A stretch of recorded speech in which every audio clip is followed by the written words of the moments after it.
പ്രിയപ്പെട്ട വിദ്യാർത്ഥികൾക്ക് വിദ്യാസാഗറിൻ്റെ ഓൺലൈൻ ക്ലാസ്സിലെ മറ്റൊരു എപ്പിസോഡിലേക്ക് സ്വാഗതം. അപ്പോൾ 5ാം ക്ലാസ്സിൽ നമ്മളിന്ന് പഠിക്കാൻ പോകുന്നത് ബർത്ത്ഡേ ലെറ്റർ എന്ന് പറയുന്ന 2ാമത്തെ യൂണിറ്റിലെ 2ാമത്തെ പാഠഭാഗമാണ്. അപ്പോൾ ഇതൊരു എക്സ്റ്റെൻഡഡ് റീഡിംഗ് എന്നുള്ള പാഠഭാഗമാണ്. എന്ന് വെച്ചാൽ അധിക വായനയ്ക്കായി തന്നിരിക്കുന്ന ഒരു ചാപ്റ്റർ. ഓക്കെ, അപ്പോൾ ഇതിൽ നിന്ന് അധികമായിട്ട് നമുക്ക് ക്വസ്റ്റ്യൻസ് വരത്തില്ല, എക്സാമിനൊന്നും ക്വസ്റ്റ്യൻസ് വരത്തില്ല, ജസ്റ്റ് വായിക്കാൻ വേണ്ടിയാണ് തന്നേക്കുന്നത്. ഇപ്പോൾ ബർത്ത്ഡേ ലെറ്റർ എന്ന് പറയുന്നത് നമ്മുടെ ഇന്ത്യയുടെ ആദ്യത്തെ പ്രധാനമന്ത്രിയായ ജവഹർലാൽ നെഹ്റു തൻ്റെ മകൾക്ക് അയച്ച കത്താണ്. ആർക്ക്? ഇന്ദിരാഗാന്ധിക്ക് അയച്ച കത്ത്. അദ്ദേഹം ജയിലിലായിരുന്നപ്പോൾ അയച്ച ഒരു കത്താണ് നമുക്കിവിടെ കൊടുത്തിരിക്കുന്നത്. അപ്പോൾ കുറച്ച് ലാംഗ്വേജൊക്കെ കുറച്ച് ടഫായിരിക്കും. ഈ പാഠഭാഗം കുറച്ച് വായിച്ച് നോക്കുമ്പോൾ കുറച്ച് പാടായിട്ട് തോന്നും. പക്ഷേ പേടിക്കേണ്ട, എക്സാമിന് ചോദിക്കത്തില്ല. നമ്മൾ ജസ്റ്റ് എന്താണ് എന്നൊന്ന് അറിഞ്ഞു വച്ചിരുന്നാൽ മതി. ഓക്കെ, അപ്പോൾ തുടങ്ങാം. അപ്പോൾ ആദ്യം ഒരു ലെറ്റർ എഴുതുന്ന ഫോർമാറ്റൊക്കെ അറിയാലോ. ഒരു ലെറ്റർ എങ്ങനെയായിരിക്കും തുടങ്ങണം? സൈഡിൽ സ്ഥലവും ഡേറ്റും എല്ലാം വെച്ചിട്ടല്ലേ തുടങ്ങണം. അപ്പോൾ ഇതും അതേപോലെ തന്നെ കറക്റ്റ് എല്ലാം കൊടുത്തിട്ടുണ്ട്. നോക്കാം.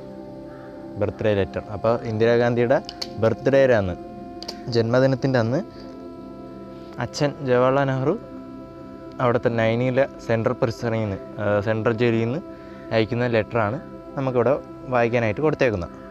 ഓക്കെ, അപ്പോൾ എവിടെ നിന്നാണ് എഴുതിയേക്കുന്നതെന്ന് കൊടുത്തിട്ടുണ്ട്. Central prison Naini.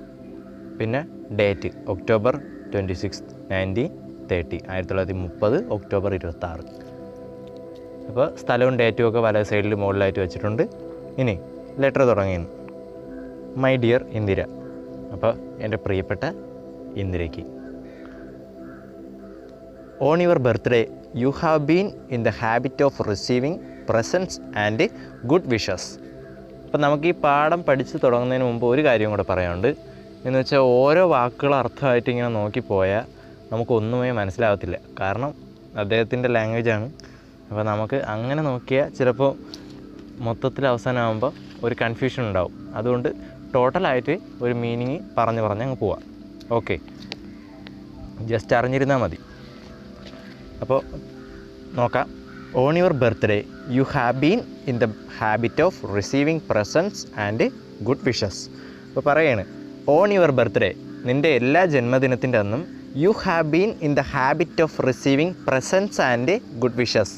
റിസീവ് ചെയ്യുക എന്ന് വെച്ചാൽ എന്തുവാണ്? റിസീവ് ചെയ്യുക, സ്വീകരിക്കുക. എന്ത് സ്വീകരിക്കുക? Presents and good wishes.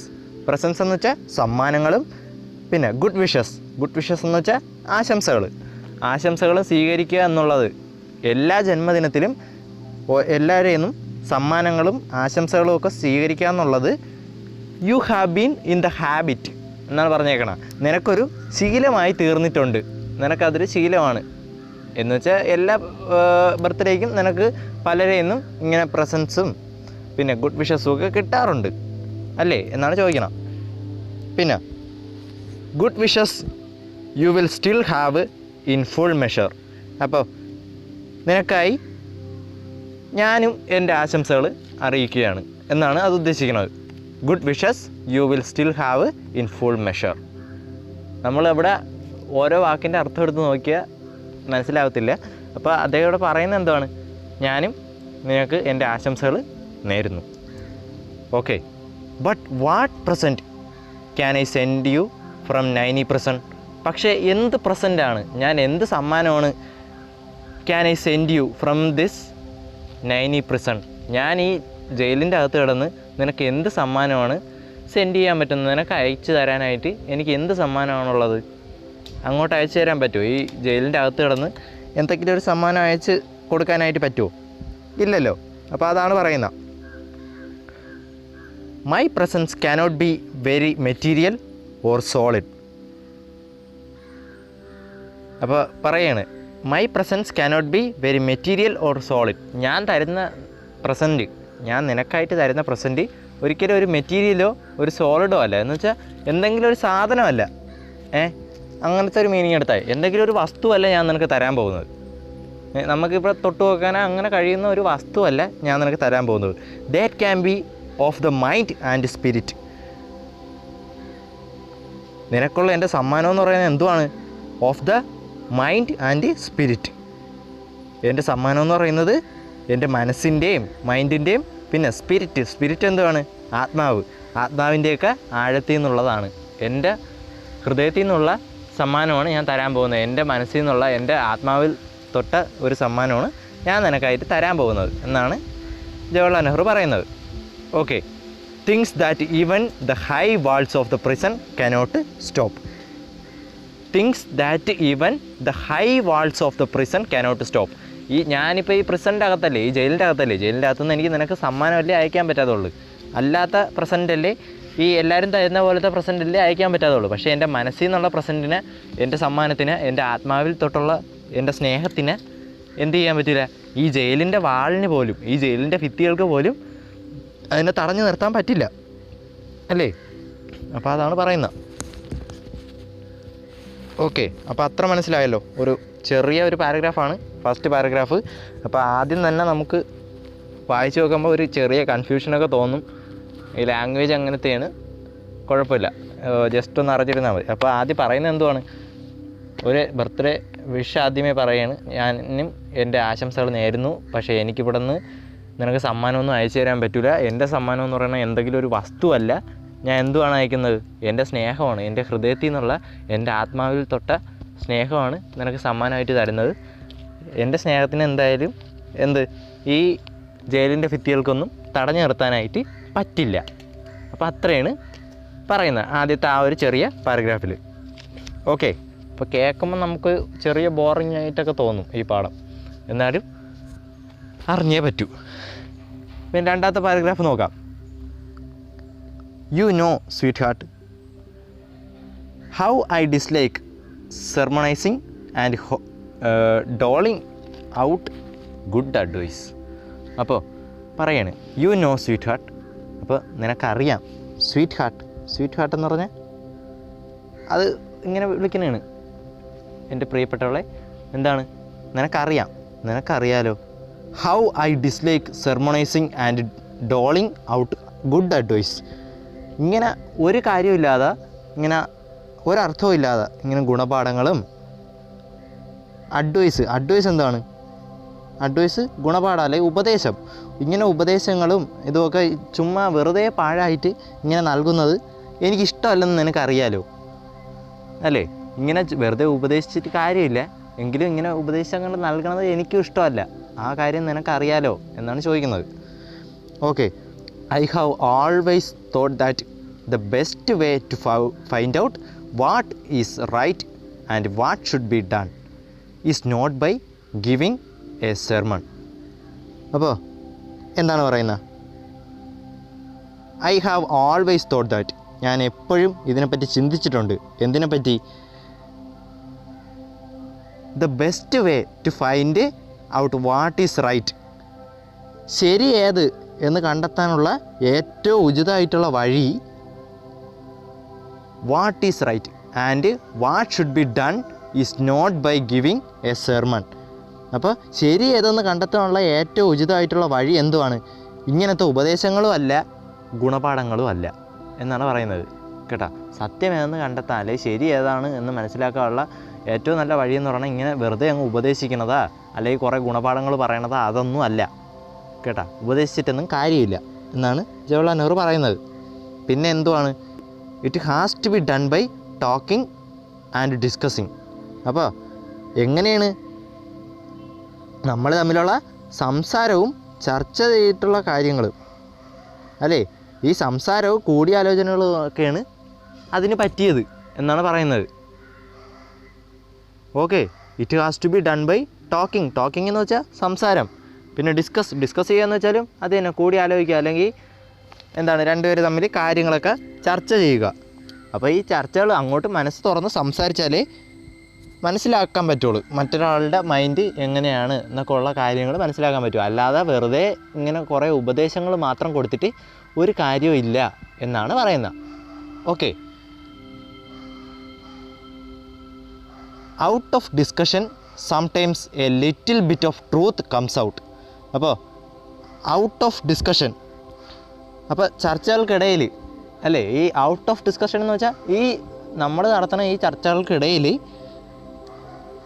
A little bit of truth comes out, സത്യം മറ നീക്കി പുറത്തു വരും എന്നാണ് പറയുന്നത് കേട്ടോ. എന്ത് സത്യമായാലും ഇങ്ങനെ സംസാരിക്കുന്നതിൻ്റെ ഇടയിൽ നമുക്ക് മനസ്സിലാവും എന്താണ് കാര്യം എന്നുള്ളത്, അതിൻ്റെ യാഥാസ്ഥികത അല്ലേ, എന്താണ് സത്യം എന്നുള്ള കാര്യം നമുക്ക് മനസ്സിലാവും. ഓക്കെ. പിന്നെ I have liked my talks with you and we have discussed many things. അപ്പോൾ I have liked my talks with you, അപ്പോൾ എനിക്ക് നിൻ്റെ അടുത്ത് സംസാരിക്കുന്നത് ഭയങ്കര ഇഷ്ടമാണെന്ന് നിനക്കറിയാം അല്ലേ. And we have discussed many things, നമ്മൾ പല കാര്യങ്ങളും ഇതേപോലെ ഡിസ്കസ് ചെയ്തിട്ടുമുണ്ട്, നമ്മൾ ചർച്ച ചെയ്തിട്ടും ഉണ്ട്. But the world is wide and beyond our world lie other wonderful and mysterious worlds. പക്ഷേ നമ്മുടെ ഈ വിശാലമായിട്ടുള്ള ലോകം ഇല്ലേ, but the world is wide, wide എന്ന് വെച്ചാൽ വിശാലമായിട്ടുള്ളത്, നമ്മുടെ വേൾഡ് ഈസ് വൈഡ് എന്ന് വെച്ചാൽ നമ്മുടെ ഈ ലോകം എന്ന് പറയുന്നത് തന്നെ വിശാലമാണ്. പിന്നെ ആൻഡ് ബിയോണ്ട് അവർ വേൾഡ്, നമ്മുടെ ലോകത്തിനും അപ്പുറം, നമ്മുടെ ലോകത്തിനും അപ്പുറത്തായിട്ട് എന്ത്, other wonderful and mysterious worlds, നമ്മുടെ ലോകത്തിന് അപ്പുറത്തായിട്ട് വേറെ കുറേ വണ്ടർഫുൾ ആൻഡ് മിസ്റ്റീരിയസ്, നമ്മളെ തന്നെ അതിശയിപ്പിക്കുന്ന അല്ലെങ്കിൽ അത്ഭുതപ്പെടുത്തുന്ന തരത്തിലുള്ള ലോകങ്ങളുണ്ട്, വേറെ ലോകങ്ങളുണ്ട്, നമ്മൾ കാണാത്ത ലോകങ്ങളും ഉണ്ട് എന്ന് നമ്മൾ മനസ്സിലാക്കണം. None of us need ever be bored or imagine that we have learned everything.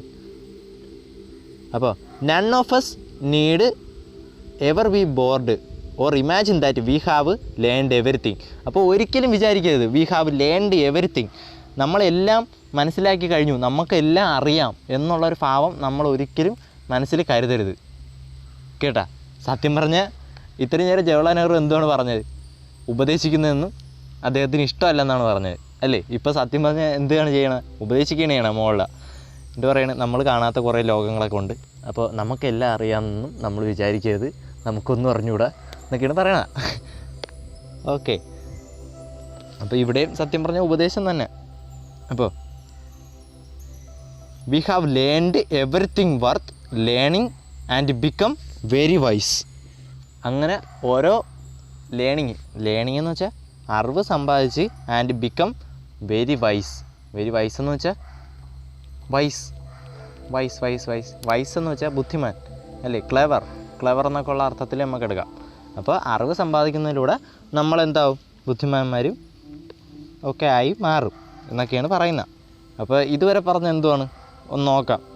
എന്ന് വെച്ചാൽ രണ്ടാമത്തെ പാരഗ്രാഫിൽ പറഞ്ഞത് എന്തുവാണ്, എനിക്കിങ്ങനെ ഉപദേശിക്കുന്നതൊന്നും ഇഷ്ടമല്ല, പിന്നെ നമ്മളിങ്ങനെ ഉപദേശമൊന്നും കൊടുത്തിട്ടൊരു കാര്യമില്ല, നമ്മൾ എന്താണ് ചെയ്യേണ്ടത്, അയാളുമായിട്ട് ഒരാളെക്കുറിച്ച് മനസ്സിലാക്കണമെങ്കിൽ അയാളുമായിട്ട് എന്ത് ചെയ്യണം, ഡിസ്കസ് ചെയ്യണം, അല്ലെങ്കിൽ ടോക്ക് ചെയ്യണം, സംസാരിക്കണം, അയാളുമായിട്ട് നേരിട്ട് സംസാരിക്കണം. അപ്പോഴേ സത്യം മറന്നേക്ക് പുറത്ത് വരുള്ളൂ എന്ന് വെച്ചാൽ അയാളെക്കുറിച്ച് എല്ലാം മനസ്സിലാക്കാൻ പറ്റത്തുള്ളൂ.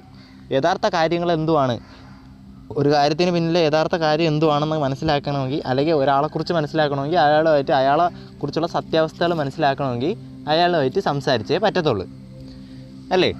അപ്പോൾ അതാണ് പറയുന്നത്, ഇത്രയാണ് ഇതിൽ പറഞ്ഞേക്കുന്നത്. ഓക്കെ. അപ്പോൾ ആ പേജ് നമ്പർ 45 കഴിഞ്ഞിട്ട് ഫസ്റ്റ് സെൻറ്റൻസ് വരെ അത്രയാണ് പറഞ്ഞു നിർത്തിയത്.